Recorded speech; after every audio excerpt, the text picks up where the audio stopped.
नमस्कार, स्वागत है आप सभी का डीडी न्यूज के इस विशेष सांकेतिक भाषा के बुलेटिन में। आपके साथ मैं हूं संध्या शर्मा और मेरे साथ हैं मेरे सहयोगी शरद मुदगल।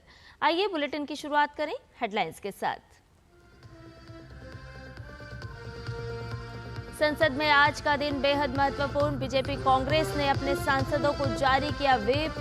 गिलोटिन के जरिए बिना किसी चर्चा के वित्त विधेयक पारित कराने की तैयारी में सरकार।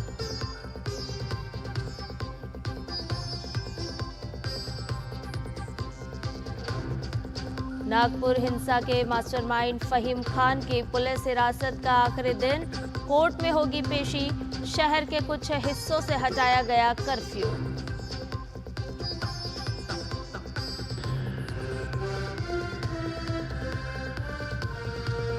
बेंगलुरु में आज से 23 तारीख तक आरएसएस की प्रतिनिधि सभा की बैठक। कार्य विस्तार की योजना पर चर्चा समेत बांग्लादेश में हिंदू उत्पीड़न और संघ की 100 साल की यात्रा पर आएगा प्रस्ताव।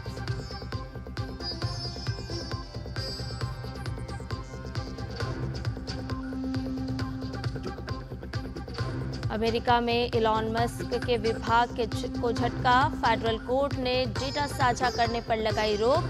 कहा, जांच के नाम पर लोगों की गोपनीयता से खिलवाड़ स्वीकार नहीं।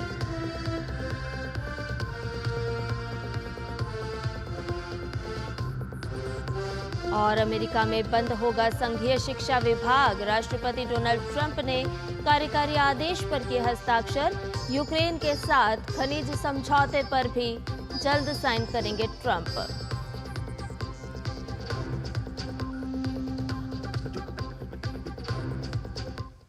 और इन सभी समाचार को जानते हैं विस्तार से।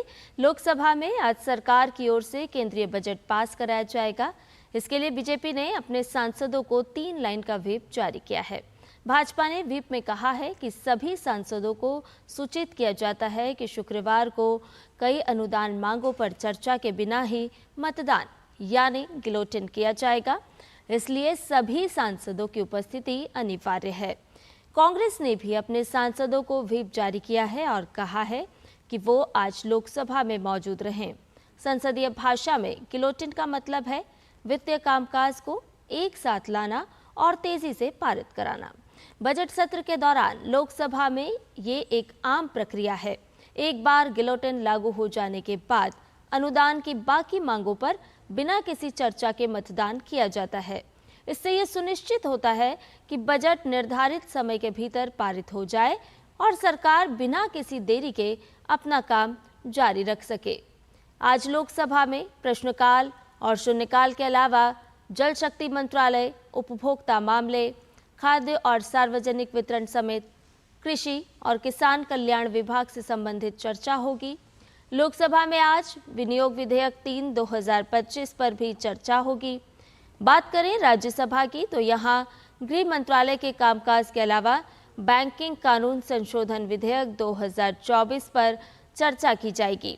राज्यसभा में आज निजी विधेयकों पर भी चर्चा होगी।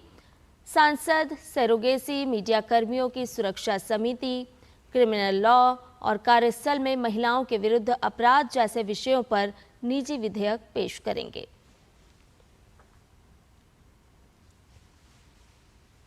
नागपुर हिंसा के मास्टरमाइंड फहीम खान की पुलिस हिरासत का आज आखिरी दिन है।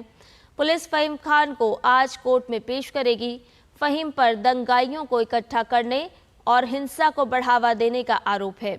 मामले में पुलिस ने अब तक 80 से ज्यादा लोगों को गिरफ्तार किया है। वहीं नागपुर के कुछ इलाकों में स्थिति नियंत्रित और शांति होने के बाद प्रशासन ने कुछ हिस्सों से कर्फ्यू हटा दिया है। 3 दिन बाद हिंसा प्रभावित कपिलवन और नंदनगढ़ इलाके से कर्फ्यू हटाया गया है। वहीं साइबर सेल ने अफवाह फैलाने और हिंसा भड़काने के मामले में 34 सोशल मीडिया अकाउंट पर कार्रवाई की है। साथ ही 10 एफआईआर की गई है। इसके अलावा पुलिस ने मामले में बांग्लादेश कनेक्शन मिलने का भी दावा किया है।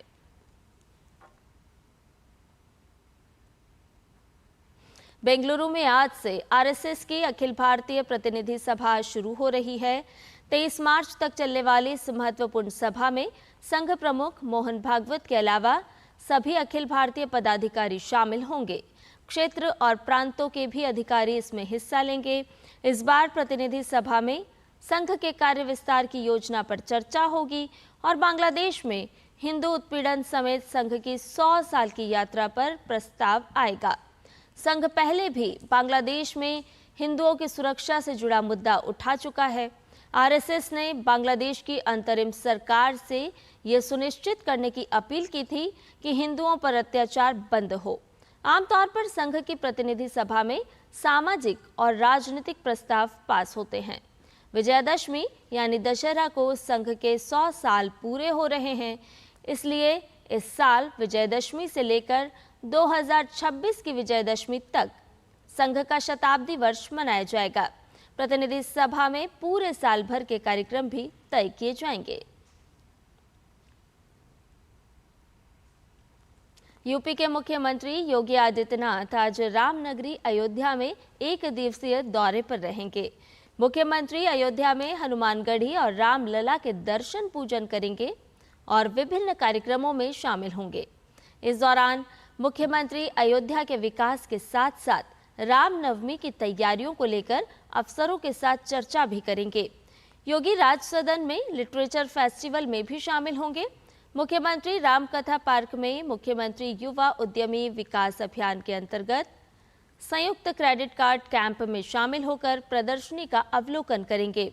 सीएम योगी मुख्यमंत्री युवा उद्यमी विकास अभियान के अंतर्गत अयोध्या मंडल के 1100 से ज्यादा पात्रों को लगभग 50 करोड़ का ब्याज मुक्त ऋण प्रदान करेंगे।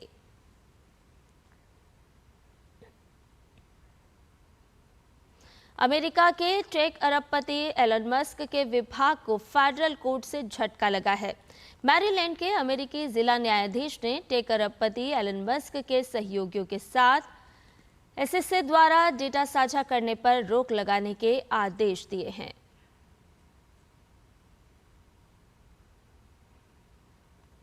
राष्ट्रपति डोनाल्ड ट्रंप अमेरिका में शिक्षा विभाग को बंद करने की तैयारी कर रहे हैं। उन्होंने आज इस संबंध में कार्यकारी आदेश पर हस्ताक्षर भी कर दिए।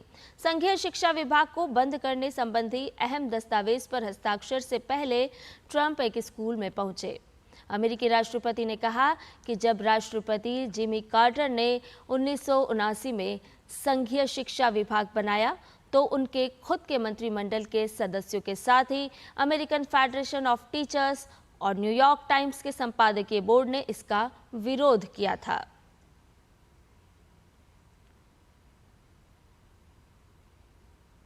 जिम्बाब्वे की क्रिस्टी कोवेंट्री को अंतर्राष्ट्रीय ओलंपिक समिति का नया अध्यक्ष चुना गया है।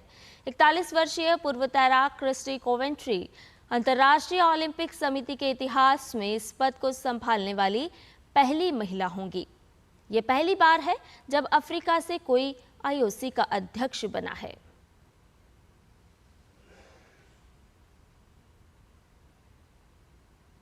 खेलो इंडिया पैरा गेम्स 2025 का पहला दिन इंदिरा गांधी स्टेडियम में पैरा बैडमिंटन मुकाबलों के साथ शुरू हुआ। खेलो इंडिया पैरा गेम्स की शुरुआत कृष्णा नागर ने क्वालिफाइंग मुकाबले से की, जहां उन्होंने बोंटा गौतम को सीधे सेटों में हराकर क्वार्टर फाइनल में जगह बनाई।